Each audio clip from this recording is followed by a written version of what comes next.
जो देखो इस प्रत्यावर्ती धारा के कुछ और इम्पोर्टेंट क्वेश्चन करते हैं। ये बिल्कुल कंसेप्चुअल हैं और उसमें नॉर्मली बच्चे पहली बार में गलती करते हैं। तो देख लेना। ये देखो पहले क्वेश्चन बोल देता हूँ। देखो क्वेश्चन में हमको दे रखा है कि कोई प्रत्यावर्ती स्रोत है। ठीक है, क्वेश्चन दे रखा है कि कोई प्रत्यावर्ती स्रोत है और उसके साथ प्रतिरोध, इंडक्टर और संधारित्र तीनों लगा दिए हैं। मतलब ये एलसीआर प्रत्यावर्ती सर्किट है। अब देखो हमको दे रखा है कि हमको पता है कि इस बार प्रत्यावर्ती सर्किट है ना, प्रत्यावर्ती सर्किट है मतलब सबके अक्रॉस वोल्टेज समय के साथ चेंज होंगे। तो हमको दे रखा है कि प्रतिरोध के अक्रॉस जो वोल्टेज है उसका आयाम 8 वोल्ट है, क्लियरली लिख रखा है। हमको दे रखा है कि प्रतिरोध के अक्रॉस वोल्टेज का आयाम 8 वोल्ट, इंडक्टर के अक्रॉस वोल्टेज का आयाम 9 वोल्ट और संधारित्र के अक्रॉस वोल्टेज का आयाम 3 वोल्ट है।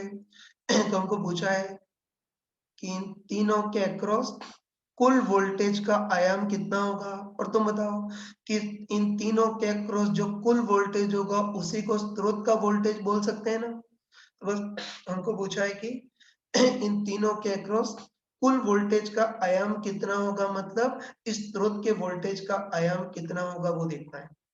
देखो पहले मूर्ख लोग कैसे करते हो सुन लेना। मूर्ख लोग तो ये करते हैं, सॉरी डिस्टर्बेंस था। ये पहले मूर्ख लोग कैसे करते हैं वो सुन लेना। तो मूर्ख लोग तो ऐसा सोचते हैं कि प्रतिरोध के वोल्टेज का आयाम 8, इंडक्टर के वोल्टेज का आयाम 9 और संधारित्र के वोल्टेज का आयाम 3 है। तो तीनों के क्रॉस कुल वोल्टेज का आयाम 8 प्लस 9 प्लस 3, तो तीनों के क्रॉस कुल वोल्टेज का आयाम उतना है, तो स्रोत के भी वोल्टेज का आयाम उतना ही होगा। इस टाइप से करते हैं। ठीक है, लेकिन तुम सोच करके बताओ कि ये सही है या गलत।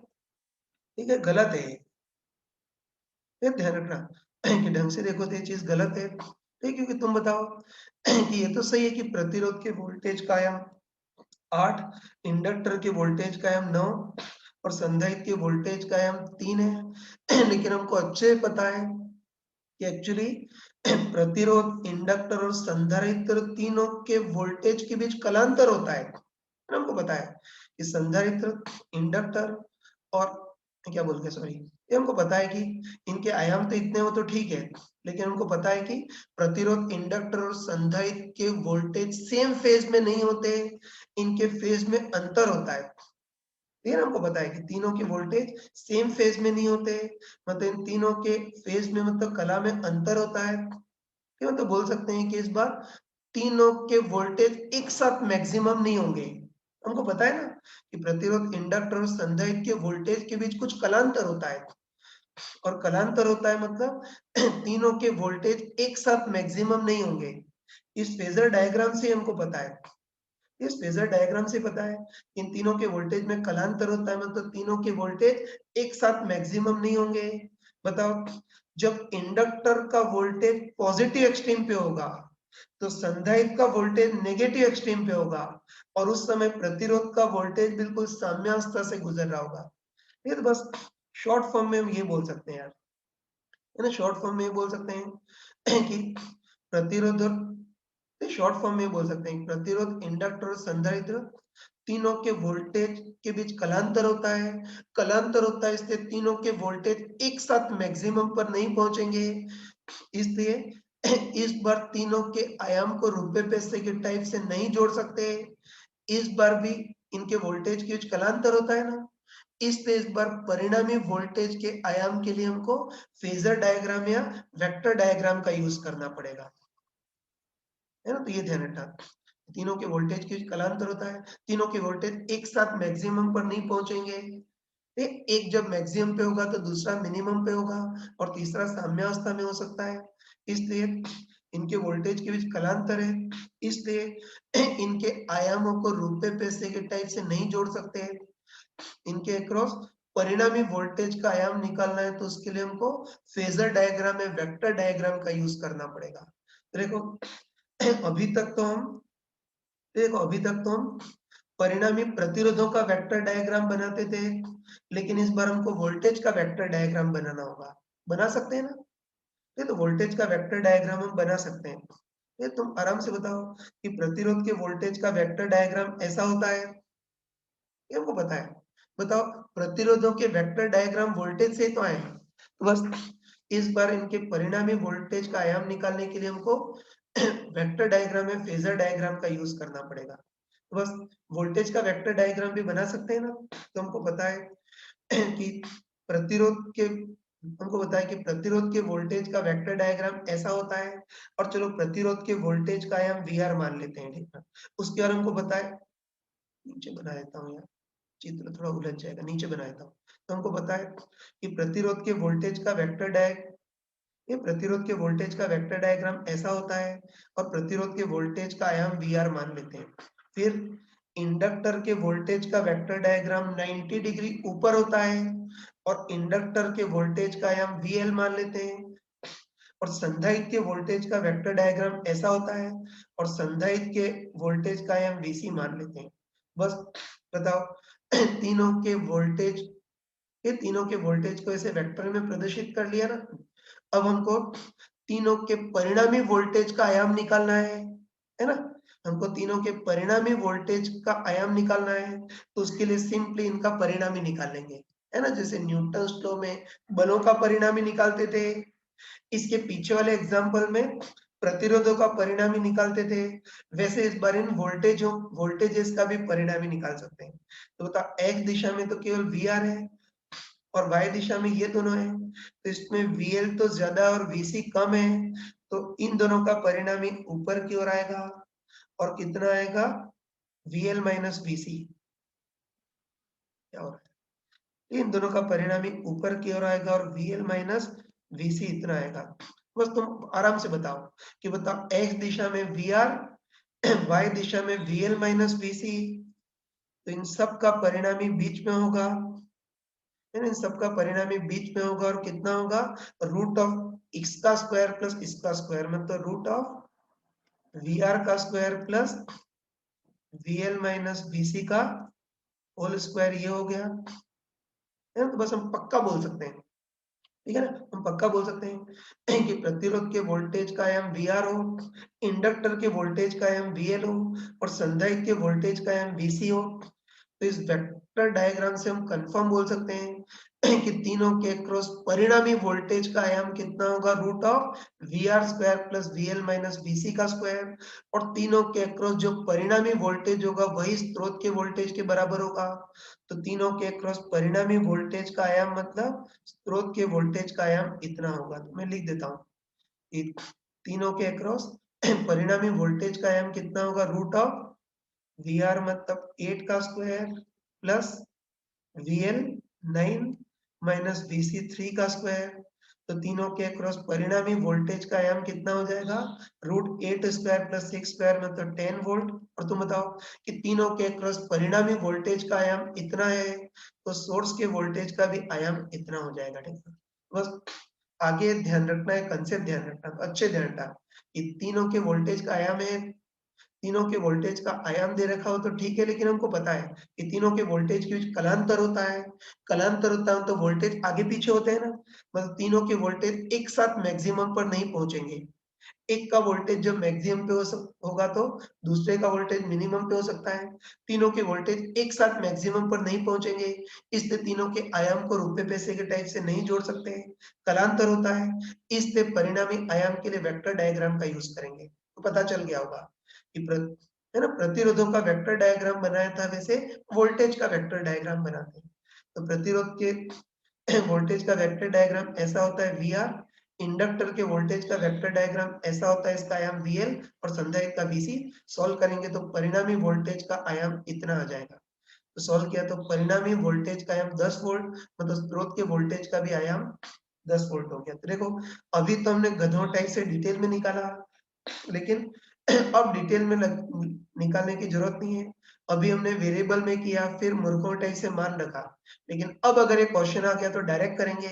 तो हम क्लियरली बोल सकते हैं कि इनके वोल्टेजेस के बीच कलांतर होता है, इसलिए परिणामी वोल्टेज का आयाम निकालने के लिए फेजर डायग्राम में वेक्टर डायग्राम का यूज करना पड़ेगा, बस आगे डायरेक्ट करेंगे, है ना, आगे डायरेक्ट करेंगे। ये बताओ प्रतिरोध के वोल्टेज का आयाम 8 वोल्ट, डायरेक्ट लिख देंगे वही कि प्रतिरोध के वोल्टेज का आयाम 8 वोल्ट, इसको क्षैतिज।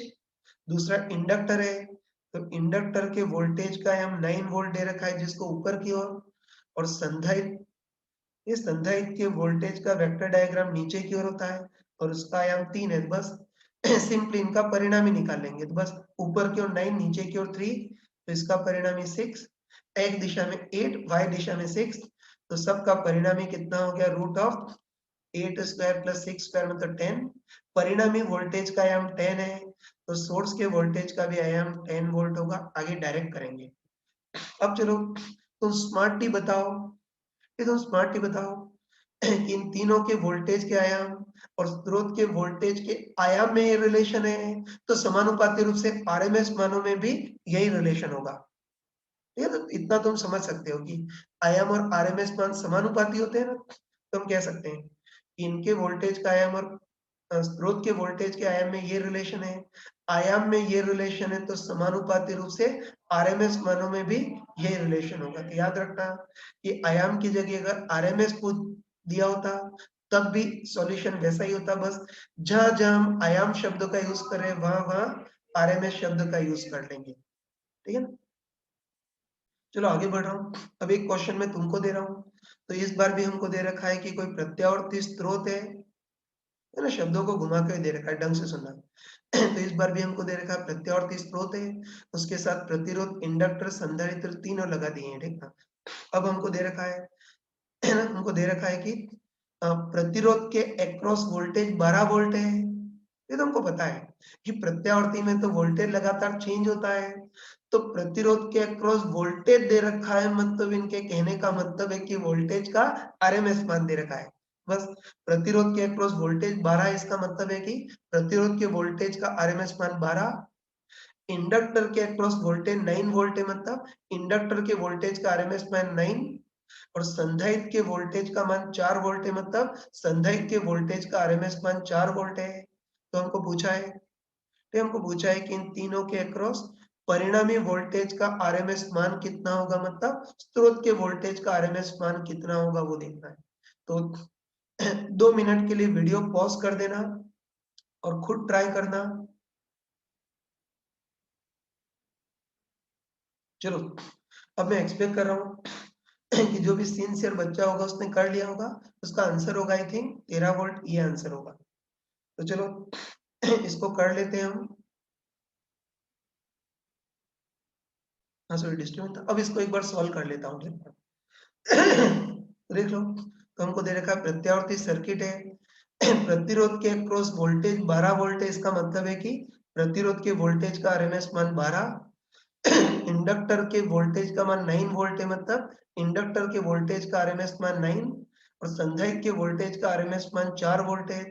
तो तीनों के अक्रॉस परिणामी वोल्टेज का आरएमएस मान निकालना है, मतलब स्रोत के वोल्टेज का आरएमएस मान निकालना है। बताओ, स्रोत का वोल्टेज पूछा है, मतलब स्रोत के वोल्टेज का आरएमएस मान निकालना है। तो बस तुम आराम से बताओ कि पिछले क्वेश्चन जैसा ही है ना, बस पिछले क्वेश्चन में आयाम दे रखा था और यहाँ आयाम का बड़ा भाई आरएमएस मान दे रखा है, तो बस इसको भी उसी टाइप से ही कर सकते हैं, है ना। तो चलो उसके लिए पिछले तरीके से ही करते हैं, मतलब ऐसा करते हैं कि प्रतिरोध, इंडक्टर और संधारित्र के वोल्टेज के आयाम और परिणामी वोल्टेज के आयाम में रिलेशन निकालते हैं, और जैसा रिलेशन आयाम में होगा वैसा ही रिलेशन आरएमएस में होगा, ठीक है। तो चलो मान लेते हैं कि प्रतिरोध के वोल्टेज का आयाम VR, इंडक्टर के वोल्टेज का आयाम VL और संधारित्र के वोल्टेज का आयाम VC है।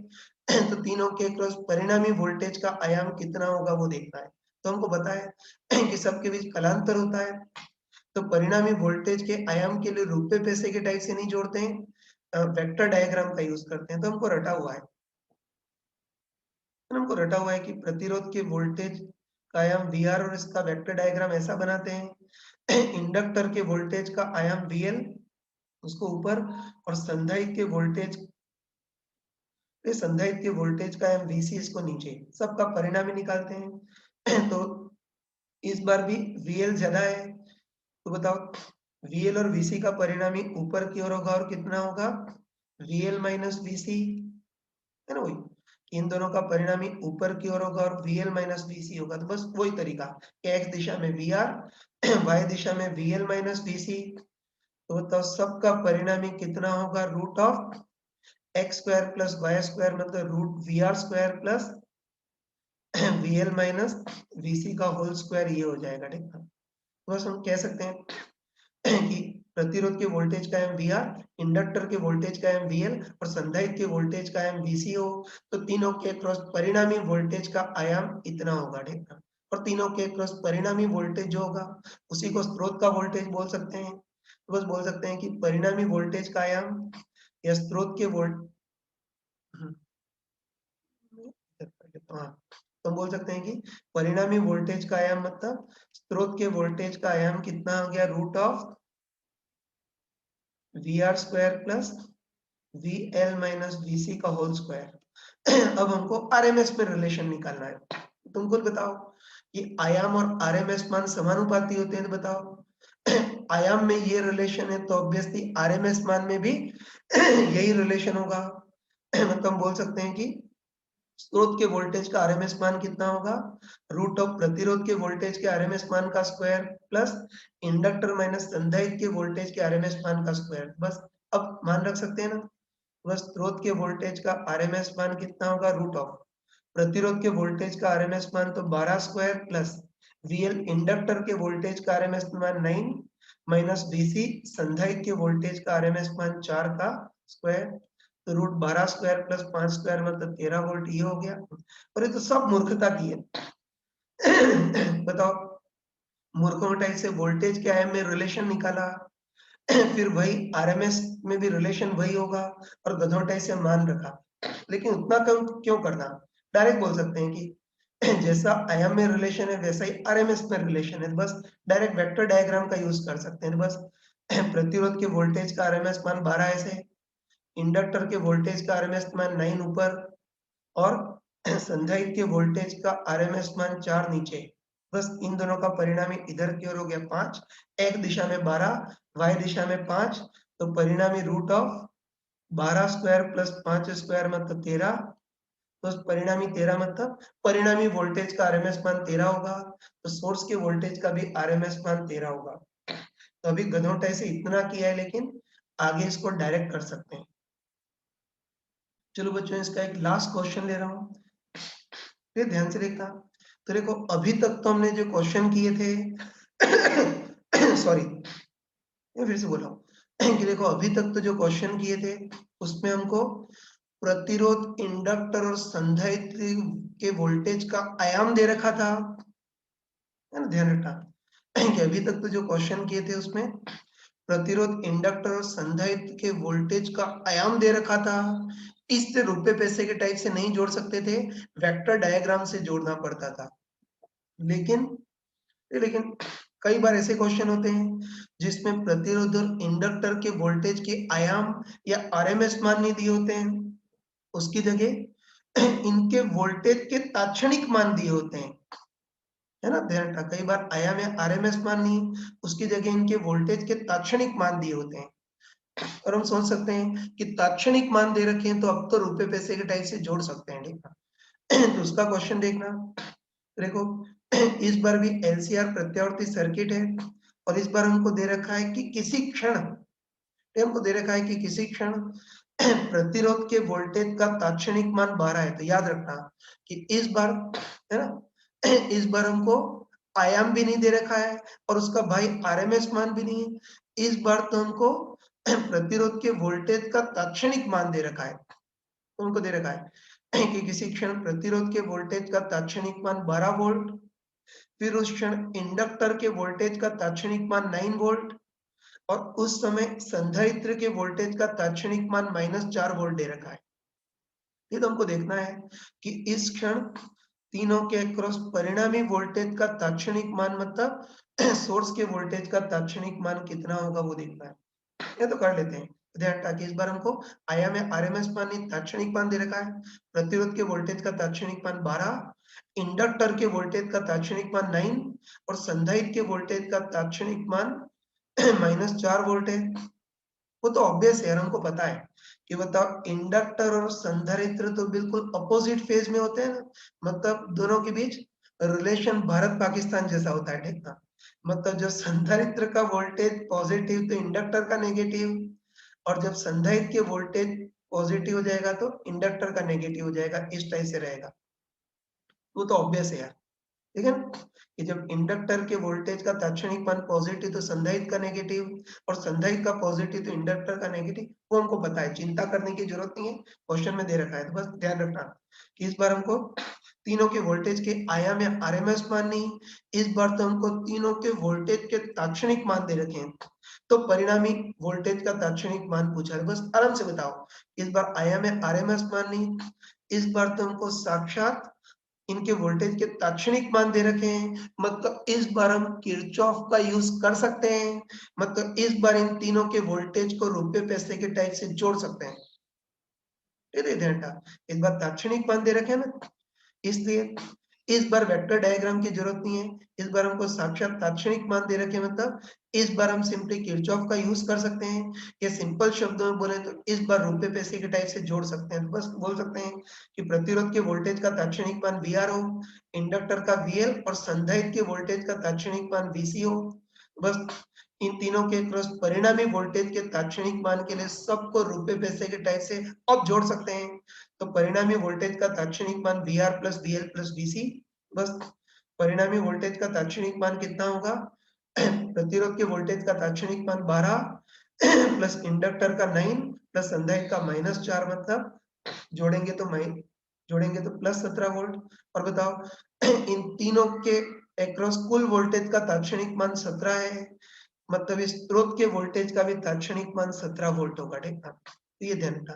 किरचॉफ लगाते हो तब भी ऐसा ही आता है, ये बताओ अगर यहाँ से यहाँ के बीच किरचॉफ लगाना है, मतलब VA माइनस VB निकालना है, तो बस क्या करते हैं, इधर जाएंगे, प्रतिरोध से गुजरेंगे तो VR, इंडक्टर से गुजरेंगे तो LdI/dt की जगह VL, और संधारित्र से गुजरेंगे तो VC, ये तो वही किरचॉफ लगाओ या तीनों को रुपए पैसे के टाइप से जोड़ दो, उसका मतलब वही होता है, ठीक है, बस अब कंपैरेटिवली याद रखना है ना।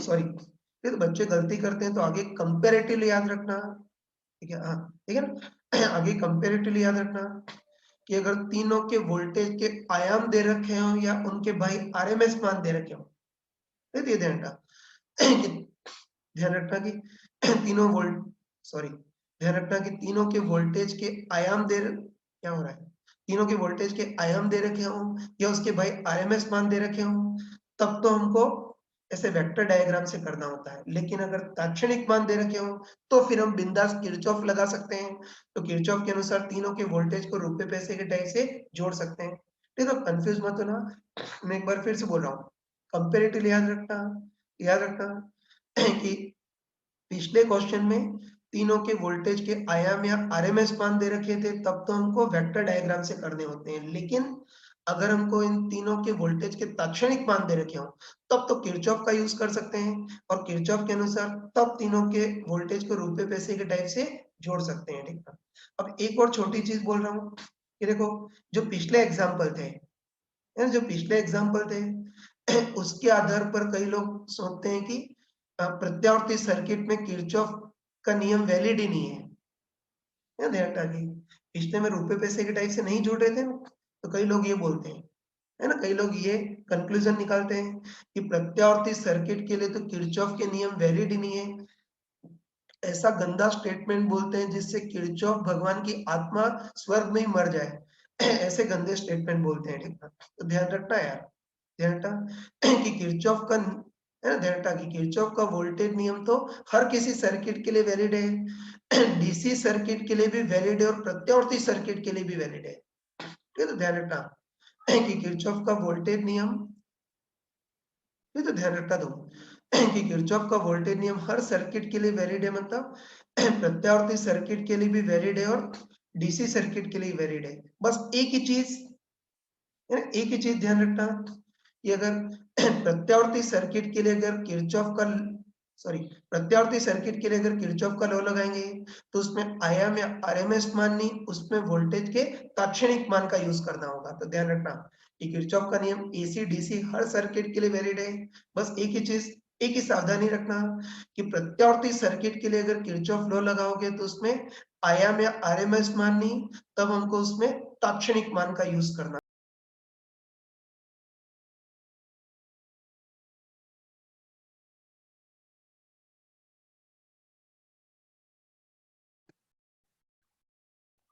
देखो जो इसमें एक और इम्पोर्टेंट कंसेप्ट पढ़ते हैं जो तुम्हारे एनसीईआरटी की बुक में दे रखा है। तो हमने तो इसको इंजीनियरिंग के सेकेंड सेमेस्टर में पढ़ा था, लेकिन तुम्हारे 12 की एनसीईआरटी में चीज दे रखी है ना। देखो इतना तो हमको पता है कि इंडक्टर का इफेक्टिव रिएक्टेंस एल ओमेगा और कैपेसिटर का इफेक्टिव रिएक्टेंस 1/c ओमेगा होता है। फिर तो हमको पूछता है कि इंडक्टर और कैपेसिटर से अगर हम डीसी करंट फ्लो कराएं तो कौन करंट को डीसी करंट को पास करेगा और कौन ब्लॉक करेगा। और दूसरा पूछता है कि इंडक्टर और कैपेसिटर से अगर हाई फ्रीक्वेंसी के अल्टरनेटिंग करंट फ्लो कराएं तो अल्टरनेटिंग करंट को कौन पास करेगा और कौन ब्लॉक करेगा वो देखते हैं। चलो स्टार्ट करते हैं, है ना। पहले इंडक्टर की बात करते हैं। तो हमको होता है कि इंडक्टर का रिएक्टेंस एल ओमेगा होता है ना। तो हम ऐसा करते हैं कि ऐसा करते हैं कि इस इंडक्टर से डीसी करंट फ्लो कराते हैं। ये तो स्टेडी स्टेट में करंट को पास करेगा ब्लॉक करेगा वो देखना है ना। वो अंडरस्टूड है कि हम इसमें स्टेडी स्टेट की स्टडी करते हैं, क्योंकि पता है प्रैक्टिकली स्टेडी स्टेट काफी जल्दी आ जाती है ना। वही देखते हैं कि इंडक्टर में डीसी करंट पास करें तो स्टेडी स्टेट में तो कुछ ही टाइम में करंट को ब्लॉक करेगा पास करेगा वो देखना है। तो देखो वैसे तो ये चीज इलेक्ट्रोमैग्नेटिक इंडक्शन में पढ़ चुके हैं ना। तो इलेक्ट्रोमैग्नेटिक इंडक्शन में पढ़ा था कि इंडक्टर से अगर डीसी करंट फ्लो कराए तो स्टेडी स्टेट में करंट को, इंडक्टर से डीसी करंट फ्लो कराए तो स्टेडी स्टेट में इंडक्टर करंट का अपोज करना बिल्कुल बंद कर देता है। मतलब स्टेडी स्टेट में इंडक्टर एक डिसेंट कंडक्टिंग वायर के टाइप से काम करता है। मतलब स्टेडी स्टेट में इंडक्टर डीसी करंट को पास कर देता है ना। लेकिन इसको हम अल्टरनेटिंग करंट के कंसेप्ट से भी जस्टिफाई कर सकते हैं ना। तो मान लेते हैं इंडक्टर जिससे हम डीसी करंट फ्लो कराए, तुम बताओ, तुम बताओ कि जो डीसी करंट है उसको भी एक अल्टरनेटिंग करंट मान सकते हैं, है ना। ध्यान था डीसी करंट को भी एक अल्टरनेटिंग करंट मान सकते हैं जो चेंज नहीं होती है, तो इसके चेंज होने की फ्रीक्वेंसी टेंड्स टू 0 होगी। ये कल्पनाशीलता की बात है ना। ये ध्यान था कि डीसी करंट को भी एक अल्टरनेटिंग करंट मान सकते हैं जो चेंज लगभग होती नहीं है, और चेंज होती नहीं मतलब इसकी चेंज होने की फ्रीक्वेंसी ओमेगा टेंड्स टू 0 है। बस डीसी करंट को भी एक अल्टरनेटिंग करंट के टाइप से ट्रीट कर सकते हैं। तो हमको पता है कि इंडक्टर का इफेक्टिव रिएक्टेंस कितना होता है एल ओमेगा है। तो इससे डीसी करंट फ्लो कराएं तो बताओ डीसी करंट के लिए ओमेगा टेंड्स टू 0, और ओमेगा टेंड्स टू 0 मतलब डीसी करंट के केस में इंडक्टर का जो रिएक्टेंस है वो भी टेंड्स टू 0।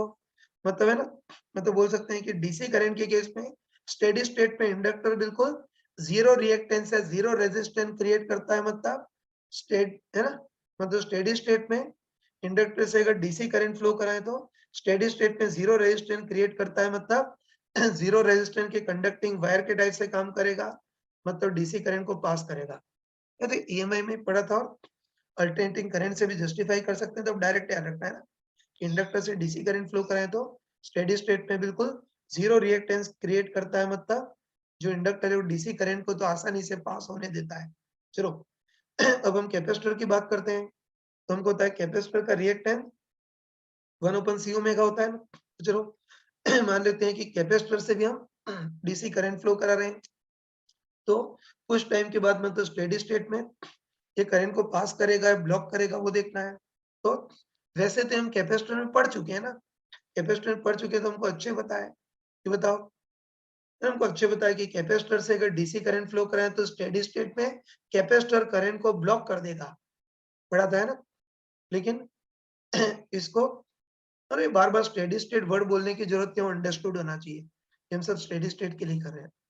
बस कैपेसिटर में चीज पढ़ी थी कि स्टेडी स्टेट में कैपेसिटर डीसी करंट को ब्लॉक कर देता है, लेकिन एक बार अल्टरनेटिंग करंट के कंसेप्ट से भी इसको देख सकते हैं ना। वही चीज है ना कि कैपेसिटर से हम डीसी करंट पास करा रहे हैं, तो वही चीज की बताओ डीसी करंट को भी हम एक डीसी करंट को भी हम एक अल्टरनेटिंग करंट बोल सकते हैं जिसका ओमेगा टेंड्स टू 0 होगा। तो इंडक्टर का तो if I am sorry capacitor का तो इफेक्टिव रिएक्टेंस 1/c ओमेगा होता है। तो बताओ, ये बताओ जो डीसी करंट है उसको भी एक अल्टरनेटिंग करंट बोल सकते हैं जिसका ओमेगा टेंड्स टू 0, और ओमेगा मतलब डिनोमिनेटर टेंड्स टू 0, तो इंडक्टर का कैपेसिटेंस टेंड्स टू इनफाइनाइट है, तो बोल सकते हैं, है ना? तो फिर हम बोल सकते हैं कि कैपेसिटर से अगर सॉरी हम बोल सकते हैं कैपेसिटर से अगर डीसी करंट फ्लो कराएं तो डीसी करंट के केस में कैपेसिटर का रिएक्टेंस टेंड्स टू इनफाइनाइट हो जाता है। मतलब डीसी करंट के केस में कैपेसिटर बिल्कुल इनफाइनाइट रिएक्टेंस मतलब इनफाइनाइट रेजिस्टेंस क्रिएट करता है। मतलब कैपेसिटर जो है वो डीसी करंट के रास्ते में तो बिल्कुल पहाड़ बन करके खड़ा हो जाता है।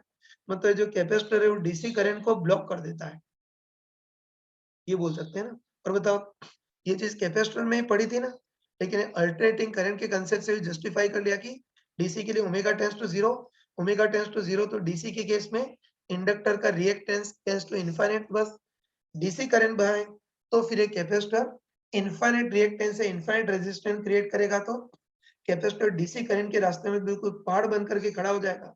तो कैपेसिटर डीसी करंट को ब्लॉक कर देता है। वो स्टेडी स्टेट में ब्लॉक करता है, शब्द अंडरस्टूड है ना। तो ये देखते हैं बस, अब कंपैरेटिवली याद रखना। ये तो वैसे तो पहले पढ़ चुके हैं, लेकिन फिर भी कंपैरेटिवली याद रखना कि जो इंडक्टर है वो तो डीसी करंट को पास करता है और कैपेसिटर डीसी करंट को ब्लॉक कर देता है। चलो आगे बढ़ते हैं। अब हम देखते हैं कि इंडक्टर और कैपेसिटर में अगर हाई फ्रीक्वेंसी के अल्टरनेटिंग करंट फ्लो कराएं तो कौन पास करेगा और कौन ब्लॉक कर देगा वो देखना है ना। तो चलो पहले इंडक्टर की बात करते हैं ना। इंडक्टर का रिएक्टेंस एल ओमेगा होता है ना। तो चलो इंडक्टर की बात करते हैं ना। तो चलो अब ऐसा करते हैं ना, अब ऐसा करते हैं कि इंडक्टर से हाई फ्रीक्वेंसी के अल्टरनेटिंग करंट पास करा रहे हैं। और बताओ, हाई फ्रीक्वेंसी के अल्टरनेटिंग करंट पास करा रहे हैं मतलब इस बार जो अल्टरनेटिंग करंट है उसकी फ्रीक्वेंसी बहुत ज्यादा है। मतलब मैथमेटिकली बोल सकते हैं कि ओमेगा टेंड्स टू इनफाइनाइट है। तो अब इंडक्टर का रिएक्टेंस कितना होगा वो देखना है। तो हमको बताया ना, हमको होता है कि इंडक्टर का रिएक्टेंस बेसिकली एल ओमेगा। बताओ, बताओ इस बार इंडक्टर से हाई फ्रीक्वेंसी के अल्टरनेटिंग करंट पास कर रहे हैं, मतलब इस बार ओमेगा टेंड्स टू इनफाइनाइट। और तुम बताओ कि हाई फ्रीक्वेंसी के अल्टरनेटिंग करंट पास कर रहे हैं तो ओमेगा टेंड्स टू इनफाइनाइट होगा, तो इंडक्टर का रिएक्टेंस भी टेंड्स टू इनफाइनाइट।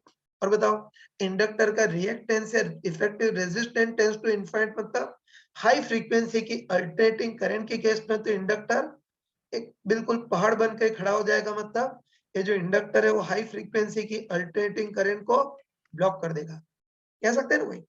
तो इंडक्टर से हाई फ्रीक्वेंसी की अल्टरनेटिंग करंट पास कराएं तो उसके लिए ओमेगा टेंड्स टू इनफाइनाइट, तो इंडक्टर का रिएक्टेंस भी टेंड्स टू इनफाइनाइट। मतलब हाई फ्रीक्वेंसी एसी के केस में इंडक्टर बिल्कुल इनफाइनाइट रेजिस्टेंस क्रिएट करेगा, मतलब बिल्कुल पहाड़ बन करके खड़ा हो जाएगा। तो इंडक्टर हाई फ्रीक्वेंसी के अल्टरनेटिंग करंट को ब्लॉक कर देता है ना। चलो अब कैपेसिटर की बात करते हैं ना। मान लेते हैं कैपेसिटर है, इससे भी हाई फ्रीक्वेंसी के अल्टरनेटिंग करंट पास करा रहे हैं, मतलब ऐसी करंट पास कर रहे हैं जिसकी फ्रीक्वेंसी बहुत ज्यादा है, मतलब ओमेगा टेंड्स टू इनफाइनाइट है। तो इसका इफेक्टिव रिएक्टेंस कितना होगा वो देखना है ना। तो हमको पता है ना। तो हमको पता है कि कैपेसिटर का इफेक्टिव रिएक्टेंस 1/c ओमेगा होता है। बताओ, हाई फ्रीक्वेंसी की इस अल्टरनेटिंग करंट पास करा रहे हैं, तो बताओ इस बार ओमेगा टेंड्स टू इनफाइनाइट है। ओमेगा टेंड्स टू इनफाइनाइट तो पूरा डिनोमिनेटर ही टेंड्स टू इनफाइनाइट, और डिनोमिनेटर टेंड्स टू इनफाइनाइट तो कैपेसिटर का रिएक्टेंस टेंड्स टू 0। मतलब हम बोल सकते हैं ना क्यों, तो हम बोल सकते हैं कि कैपेसिटर से अगर है ना भाई, कैपेसिटर से अगर हाई फ्रीक्वेंसी की अल्टरनेटिंग करंट पास कराए तो उस केस में कैपेसिटर बिल्कुल जीरो रिएक्टेंस मतलब जीरो रेजिस्टेंस क्रिएट करता है। मतलब हाई फ्रीक्वेंसी की अल्टरनेटिंग करंट के केस में कैपेसिटर बिल्कुल जीरो रेजिस्टेंस के कंडक्टिंग वायर के टाइप से काम करता है। मतलब कैपेसिटर हाई फ्रीक्वेंसी की अल्टरनेटिंग करंट को पास करता है। तो देखो आगे है ना, ध्यान रखना कि आगे गधोटाई से इतना एनालिसिस करने की जरूरत नहीं, बिल्कुल शक्ल देखते आना चाहिए, है ना। ताकि इतना एनालिसिस करने की जरूरत नहीं, शक्ल देखते आना चाहिए। तो वही पहले इंडक्टर की बात करें ना, फिर इंडक्टर की बात करें तो ये तो हमने इलेक्ट्रोमैग्नेटिक इंडक्शन में ही पढ़ा था कि इंडक्टर स्टेडी स्टेट में डीसी करंट को तो पास करता है ना, पढ़ा था। इंडक्टर स्टेडी स्टेट में डीसी करंट को तो पास करता है लेकिन हाई फ्रीक्वेंसी की अल्टरनेटिंग करंट को ब्लॉक कर देता है। और ये जो कैपेसिटर है वो स्टेडी स्टेट में डीसी करंट को तो ब्लॉक कर लेता है लेकिन हाई फ्रीक्वेंसी के अल्टरनेटिंग करंट को पास करता है, तो वो कंपैरेटरी तुम इसको ध्यान रखना। ये पूछो, अभी तो इसको पढ़े लिखों के टाइप से टेक्निकली देखा, लेकिन तुम चाहो तो बिल्कुल अनपढ़ गंवार के टाइप से भी इसको कर सकते हो ना, उससे भी सोच सकते हो, जस्ट जो कि उससे अलावा कुछ और नहीं है ना। जैसे कि इंडक्टर है, डायग्राम ऐसा होता है ना, तो इंडक्टर है उससे डीसी करंट पास करा रहे हैं, और डीसी करंट ऑलमोस्ट कांस्टेंट होती है, इसका ग्राफ ऐसा होता है, सीधा होता है। तो तुम बताओ, है ना, बिल्कुल मूर्खों की बिल्कुल मूर्खों की लैंग्वेज में बोल सकते हैं, है ना, सॉरी, मूर्खों की लैंग्वेज में बोल सकते हैं कि डीसी करंट का ग्राफ बिल्कुल सीधा होता है। तो डीसी करंट का ग्राफ सीधा होता है, तो इंडक्टर के कॉइल के अंदर से ही पास हो जाएगी, तो इस तरह से इंडक्टर डीसी करंट को पास करेगा। और हाई फ्रीक्वेंसी एसी की बात करनी है तो बताओ, अल्टरनेटिंग करंट का ग्राफ ऐसा होता है, तो अल्टरनेटिंग करंट ऐसे पास होने का ट्राई करेगी, तो ऐसे पास होने का ट्राई करेगी, तो इंडक्टर की जाली के बीच ही फंस करके रह जाएगी, तो इस तरह से इंडक्टर अल्टरनेटिंग करंट को ब्लॉक कर देता है। कैपेसिटर की बात करते हैं, तो एक कैपेसिटर का सिंबल ऐसा होता है ना, तो कैपेसिटर से पहले डीसी करंट पास कर रहे हैं, तो बताओ डीसी करंट का ग्राफ बिल्कुल स्ट्रेट होता है ना, तो डीसी करंट का ग्राफ स्ट्रेट होता है, तो बताओ कैपेसिटर की प्लेट इस स्ट्रेट वाले ग्राफ को ब्लॉक कर देगी, तो कैपेसिटर डीसी करंट को ब्लॉक कर देता है। और चलो वही कैपेसिटर, लेकिन उससे हाई फ्रीक्वेंसी की अल्टरनेटिंग करंट पास कर रहे हैं, तो बताओ अल्टरनेटिंग करंट का ग्राफ ऐसा होता है ना, बस हम बोल सकते हैं, है ना, बोल सकते हैं कि अल्टरनेटिंग करंट का ग्राफ ऐसा होता है, अल्टरनेटिंग करंट इस तरह से कैपेसिटर से पार कर जाएगी, मतलब जो कैपेसिटर है वो अल्टरनेटिंग करंट को पास करता है, तो ध्यान रखना ये इसका टेक्निकल रीजन है। और कोई बिल्कुल अनपढ़ गंवार हो तो इसको इस तरह से बोल सकते हैं कि इंडक्टर डीसी करंट को तो पास करता है, लेकिन अल्टरनेटिंग करंट उसकी जाल के बीच में ही फंस करके रह जाएगी, और जो कैपेसिटर डीसी करंट को ब्लॉक कर देगा, लेकिन अल्टरनेटिंग करंट बहाएंगे, तो इस तरह से कैपेसिटर को पार कर जाएगी, मतलब कैपेसिटर हाई फ्रीक्वेंसी के अल्टरनेटिंग करंट को पास कर देता है। ये जस्ट जोक था, हमको तो इसी टाइप से सोचना है।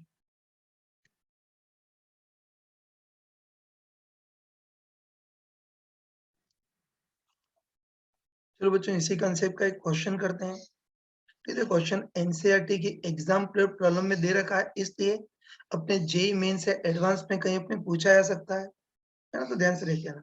इसमें हमको दे रखा है कि कोई अल्टरनेटिंग सोर्स है, और उसके साथ हमने इंडक्टर, रेजिस्टर और कैपेसिटर इस टाइप से लगा रखे हैं ना, बस हमको पूछा है ना, हमको पूछा है कि एक्सट्रीम फ्रीक्वेंसीज के लिए इस पूरे सर्किट का इफेक्टिव इम्पीडेंस कितना होगा वो देखना है। और एक्सट्रीम फ्रीक्वेंसीज मतलब एक तो ओमेगा टेंड्स टू 0 के लिए, मतलब डीसी करंट के लिए इफेक्टिव इम्पीडेंस कितना होगा, और दूसरा ओमेगा टेंड्स टू इनफाइनाइट मतलब हाई फ्रीक्वेंसी की अल्टरनेटिंग करंट के लिए इफेक्टिव इम्पीडेंस कितना होगा वो देखना है ना। चलो हिम्मत करके स्टार्ट करते हैं, पहले फर्स्ट पार्ट करते हैं ना। तो ये पहले फर्स्ट पार्ट करते हैं, मतलब पहले केस में मान लेते हैं कि सोर्स की एंगुलर फ्रीक्वेंसी बहुत ही कम है, मतलब सोर्स की फ्रीक्वेंसी टेंड्स टू 0 है, और हमको पता है कि मतलब ऐसी अल्टरनेटिंग, है ना, ऐसा अल्टरनेटिंग वोल्टेज जिसकी फ्रीक्वेंसी टेंड्स टू 0, उसको तो डीसी भी बोल सकते हैं ना। तो ध्यान रखना कि सोर्स की, है ना, अल्टरनेटिंग सोर्स की फ्रीक्वेंसी टेंड्स टू 0 में तो इनडायरेक्टली डीसी करंट बाहर है, तो उस केस में इफेक्टिव इम्पीडेंस कितना होगा वो देखना है। तो देखो, वैसे तो हम अभी पढ़ चुके हैं ना, वैसे तो हम अभी पढ़ चुके हैं कि बताओ डीसी के लिए या ओमेगा टेंड्स टू 0 के लिए इंडक्टर तो बिल्कुल डिसेंट कंडक्टिंग वायर के टाइप से काम करता है, मतलब करंट को पास करता है, और डीसी के केस में कैपेसिटर करंट को ब्लॉक कर देता है, हमको डायरेक्ट पता है, लेकिन अगर कोई भूल गए तो निकाल भी सकते हो ना। ये पहले इंडक्टर की बात करें, तो हमको पता है कि इंडक्टर का हमको पता है कि इंडक्टर का रिएक्टेंस कितना होता है, एल ओमेगा। बताओ डीसी फ्लो कराने में तो ओमेगा टेंड्स टू 0 है, तो एल ओमेगा भी 0 होगा, मतलब ओमेगा टेंड्स टू 0 है। डीसी के केस में इंडक्टर का रिएक्टेंस भी टेंड्स टू 0, मतलब डीसी के केस में ओमेगा टेंड्स टू 0 के लिए इंडक्टर बिल्कुल 0 रिएक्टेंस क्रिएट करेगा, कोई अपोज नहीं करेगा, मतलब कंडक्टिंग वायर के टाइप से काम करेगा। और दूसरा कैपेसिटर, तो हमको पता है कि कैपेसिटर का रिएक्टेंस 1/c ओमेगा है, तो डीसी करंट पास कराने में तो ओमेगा टेंड्स टू 0 है, डिनोमिनेटर टेंड्स टू 0 है, तो कैपेसिटर का रिएक्टेंस टेंड्स टू इनफाइनाइट, मतलब डीसी, है ना, तो डीसी करंट के लिए ओमेगा टेंड्स टू 0 के लिए ये जो कैपेसिटर है वो इनफाइनाइट रेजिस्टेंस क्रिएट करेगा, मतलब पहाड़ बन के खड़ा हो जाएगा, तो ये डीसी करंट को ब्लॉक कर देगा। तो अभी तो मूर्खों ने ऐसे चेक किया, लेकिन हमको डायरेक्ट पता था, है ना, हमको डायरेक्ट पता था कि डीसी के लिए ना, डीसी के लिए या ओमेगा टेंड्स टू 0 के लिए जो इंडक्टर है वो तो जीरो रेजिस्टेंस के कंडक्टिंग वायर के टाइप से काम करेगा, करंट को पास करेगा, और ओमेगा टेंड्स टू जीरो के लिए कैपेसिटर करंट को ब्लॉक कर देगा। तो बस आराम से बताओ, है ना, आराम से बताओ कि पहले केस में, है ना, पहले केस में इन सबसे डीसी करंट पास कर रहे हैं तो ओमेगा टेंड्स टू जीरो है, तो हमको पता है क्यों, तो ओमेगा टेंड्स टू जीरो, तो ऐसे केस में इंडक्टर तो बिल्कुल जीरो रेजिस्टेंस के कंडक्टिंग वायर के टाइप से काम करेगा, मतलब इंडक्टर तो करंट ब्लॉक कर देंगे, और डीसी के केस में ओमेगा टेंड्स टू जीरो के केस में कैपेसिटर करंट को ब्लॉक कर देगा। बताओ, एक तो इस ब्रांच में कैपेसिटर है तो यहाँ करंट ब्लॉक हो जाएगी, और एक इस ब्रांच में कैपेसिटर है तो यहाँ भी करंट ब्लॉक हो जाएगी। तो बताओ, ओमेगा टेंड्स टू जीरो के केस में करंट किससे बहेगी, केवल इसी रास्ते में बहेगी, कह सकते हैं ना। Omega tends to zero case में इंडक्टर तो बिल्कुल जीरो रेजिस्टेंस के कंडक्टिंग वायर बन जाएंगे, और ओमेगा टेंड्स टू जीरो पर कैपेसिटर ब्लॉक कर देगा ना, तो इन दोनों रास्तों में कैपेसिटर, इनसे करंट ब्लॉक हो जाएगी। तो तब ओमेगा टेंड्स टू जीरो की केस में करंट किससे बहेगी, केवल इस नीचे वाले रास्ते से ही बह सकती है। ऊपर तो ब्लॉक है ना, क्या इतने से पार्ट में करंट बह सकती है, क्या नहीं बह सकती, आने का रास्ता है नहीं तो जाएगी भी नहीं, तो बस बोल सकते हैं कि कैपेसिटर करंट को ब्लॉक कर देगा, तो इन दोनों रास्तों में करंट ब्लॉक हो जाएगी। तो बताओ, ओमेगा टेंड्स टू जीरो के केस में करंट केवल इसी रास्ते से बहेगी। और तो बताओ कि इस रास्ते में जो इंडक्टर है वो तो जीरो रेजिस्टेंस का कंडक्टिंग वायर के टाइप से काम करेगा, तो the omega tends to zero के केस में करंट केवल इसी रास्ते में बहेगी, और रास्ते का टोटल रेजिस्टेंस या टोटल इंपीडेंस बार केवल R2 प्लस R3। बोल सकते हैं कि डीसी करंट फ्लो कराएं, ओमेगा टेंड्स टू जीरो रखें, तो उस केस में करंट केवल इस नीचे वाले रास्ते में बहेगी, और रास्ते का नेट रेजिस्टेंस या नेट इंपीडेंस कितना होगा, R2 प्लस R3। चलो सेकेंड पार्ट करते हैं ना। तो सेकेंड पार्ट में वही सर्किट, सेकेंड पार्ट में वही सर्किट है, लेकिन सेकेंड पार्ट में हम क्या करेंगे, अल्टरनेटिंग सोर्स की फ्रीक्वेंसी बहुत लार्ज लेते हैं, मतलब ओमेगा टेंड्स टू इनफाइनाइट, है ना, तो वही है ना, वही कि इस बार इस पूरे सर्किट से हाई फ्रीक्वेंसी की अल्टरनेटिंग करंट भेज रहे हैं, मतलब इस बार सोर्स की frequency omega tends to infinite है। तो अब कौन पास कौन ब्लॉक करेगा वो देखना है। तो वैसे तो हम पहले ही देख चुके हैं ना, पहले देख चुके हैं कि जो कैपेसिटर है वो हाई फ्रीक्वेंसी की एसी को पास करता है, और इंडक्टर हाई फ्रीक्वेंसी के अल्टरनेटिंग करंट को ब्लॉक करता है। भूल गए तो फटाफट निकाल भी सकते हो ना। पहले हम हाँ, ठीक, पहले हम इंडक्टर की बात करें तो इंडक्टर का रिएक्टेंस एल ओमेगा होता है, हाई फ्रीक्वेंसी की एसी है, ओमेगा टेंड्स टू इनफिनिटी है, तो इंडक्टर का रिएक्टेंस भी टेंड्स टू इनफिनिट।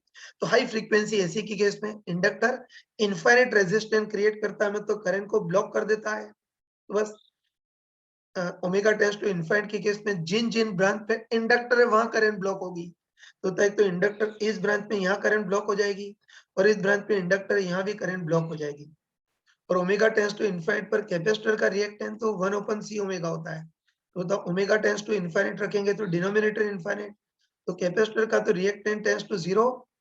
तो तुम बता ना कि हाई फ्रीक्वेंसी अल्टरनेटिंग करंट की केस में कैपेसिटर का रिएक्टेंस टेंड्स टू जीरो, मतलब हाई फ्रीक्वेंसी एसी के केस में कैपेसिटर बिल्कुल जीरो रेजिस्टेंस क्रिएट करता है, मतलब अब जो कैपेसिटर है वो तो बिल्कुल जीरो रेजिस्टेंस के कंडक्टिंग वायर के टाइप से काम करेगा, तो करंट ब्लॉक कर देगा।